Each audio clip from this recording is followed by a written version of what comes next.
gamitin ang SSSR3 generator for manual posting. Ito po yung picture. Kung kayo po ay isang employer at nagbayad po kayong manual ng contribution, ito po yung gagamitin natin R3 generator. So usually ito yung old process noon. However, ginagamit pa rin siya kapag mga kaunti lang yung employee. At the same time, for example, kapag late payment kayo or meron kayong mga for adjustment na for posting, ito po yung ginagamit pa rin. So, ang una natin gagawin ay bago natin pagpatuloy is hinikayat ko muna kayo na mag-subscribe at mag-like sa aking YouTube channel at Facebook page para makatulong kayo sa goal ng ating channel. So, unang step na gagawin natin ay mag-download lang tayo ng R3 file generator. So, sa website ni SSS, kapag sinerch nyo sa Google, lalabas itong R3 file generator, SSS. I-click nyo lang po yan.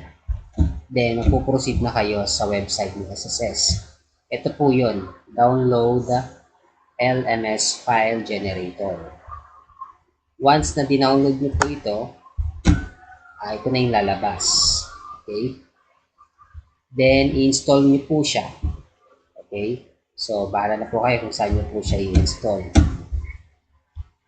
Pagka-install po nyo, makikita nyo po, punta kayo sa Windows C or basta sa inyong computer, hanapin nyo yung SSSR3. Sa SSSR3, makikita nyo agad itong mga na-install na ito. Then, makikita nyo itong R3 file gen. Make sure meron din kayong naka-install na Java. Itong parang coffee na sign. Yan, kailangan meron kayo ng app na yon para ma-open nyo. Pagka-open nyo yan, ito yung lalabas. Itong R3 project. Yan. Latest version na po ito may mata-download nyo na 2021. -1.0. Ito po yung latest na R3. So, makikita nyo dito sa main menu, may file maintenance, report generation, system maintenance, and then exit. Okay. So, pagka-click nyo itong file management, file maintenance, makikita nyo itong employer record maintenance, inquire totals, create the SSS text file, then back to menu. So, punta tayo dito sa employer record. Okay. Pag-click nyo ng employer record, dito mo i-enter yung details ng inyong employer. Yung SS number ng inyong employer, tapos yung employer name. Then, meron ditong applicable period. Kung anong buwan yung ipopost ninyo. Tapos, i-click nyo itong update. Okay, tuturuan ko kayo kung paano gamitin yan mamaya. So, like for example, ito, nilagay ko. Hinide ko lang yung details kasi confidential po yan. So, let's say example ito, period, month, syempre, tapos yung year. So, yung year, yan, nakita nyo meron ng 2021, then 2022. Then, sa month, 1 to 12 yan, January to December.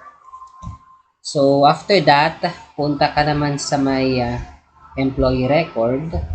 Sa employee record naman is ito.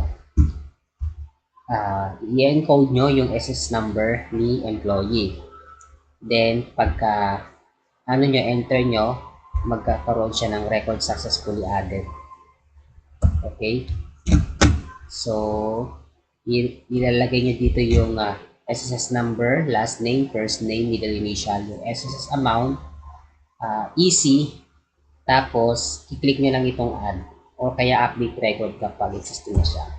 So, meron na siyang magpapop up na record successfully updated or added. Then, kung alimbawang gusto mong i-delete yung mga record, meron siyang option. Okay? Mag-input ka muna ng SSS number doon, tapos may lalabas yung existing mo. Then, i-click mo yung delete, pwede mo i-delete yung current employee or i-delete mo all. Pag dinelete mo all, mag-zero out po lahat yan. Then, halimbawa ito, delete all employee records in this R3 file. Are you sure? Then, i-click nyo yung yes. Okay na yun, deleted na. So now, pag mag-inquire totals ka naman, ito, for example, nakapag-encode na tayo. Ito ay in-encode ko halimbawa.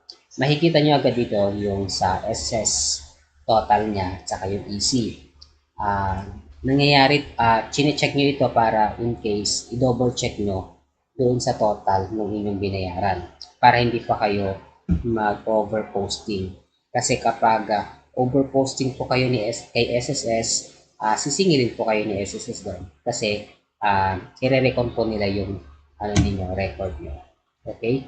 So, let's say example, meron din kayong overpayment kay SSS. Ayan, questionin din kayo ng inyong account officer kapag meron kayong unposted contribution. Kailangan ma-zero out po yung lahat.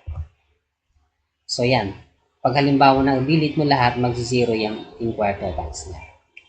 So, let's say example na nakapag na kayo update ng employee record maintenance, employee record, tapos na-inquire totals mo na balance ka naman, pwede ka na mag-create ng SSS text file. Ito yung i-convert mo or ito yung papareceive mo kay SSS para mapapost na itong contribution. Let's say example, click natin itong create SSS text file. Yan. Lalabas na agad yung applicable period. Okay, employer name, employer number, applicable date. Let's say for example, ito December 2020. Then, tick box if payment was already made. Okay, syempre nabayaran na namin to, kinlik ko yan.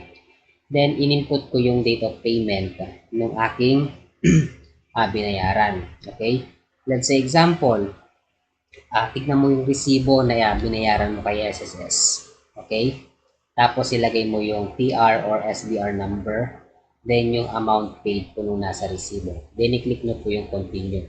Pagka-click nyo ng continue, may mag-notify payment is greater than the encoded amount. Do you want to continue creating R3 file? Tapos, click mo lang yung yes, and then mag-automatic save na po siya sa folder. So, maghanap na lang kayo kung saan location nyo pwedeng i-save. Then, mag-create po kayo ng new folder doon. Let's say example, yung sa akin, na-create ako ng isang folder. Then, i-click ko yung save. Pagka-click ko, R3 file is successfully created. You may submit the file to SSS. So, yun, okay na po siya. After that, punta kayo dito, balik kayo sa may main menu. I-click nyo naman tong report generation. Pagka-click nyo ng report generation, ipiprint nyo itong transmittal certificate at saka print employee file. Para ito yung ipapareceive mo kay SSS na kasama ng isa na R3 file na soft copy para ito yung tatatakan ni SSS. Confirmation na nagpa-receive ka sa kanila. Pag kinlik mo itong print transmittal certificate, ito yung itsura niya. Yan, transmittal report, yan, file name, employer name, employee number, tapos yung date, applicable period, yan. Tapos yung information, nandyan na po lahat yan. So, tatatakan ni SSS po yan. Then, save nyo rin po. Save nyo po ito. Okay? Okay. Pag sinave nyo, yan yung ipiprint nyo para meron po kayo sa copy. And lastly, itong print employee file. So, nandito na yung isang notepad na copy. Ito rin yung ipiprint mo kasama ng dalawa kanina. Okay? So, yung first name, last name, middle initial at SS number, SSS, EC, nandyan lahat yon. Yung details nung pinapost mo. Okay? Isang employee lang po itong ginawa kong sample para madali po yung ating tutorial. So, sisave mo lang po siya, sisave mo siya. Okay? So, gusto nyo pong magpaturo sa akin directly, you can message me sa Facebook or comment lang po kayo or i-email nyo lang po ako. Nag-offer po ako ng internal services. Thank you and God bless.